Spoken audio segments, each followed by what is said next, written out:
আরে অত ঘষে ঘষে মাছতে হবে না, জলে চুপিয়ে তুলে নে, ওদিকে কাস্টমার ওয়েট করছে। দাদা, ও দাদা। এই কে রে?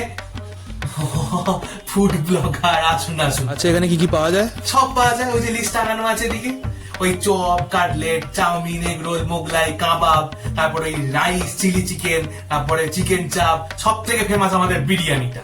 বলছি কে লো, ওই ঘিয়ে ডাব্বাটা নিয়ে আয়, বিরিয়ানির উপরে ছড়াতে হবে তো নাকি? বলছি আপনারা ভালো কোয়ালিটির ঘি দেন তো নাকি?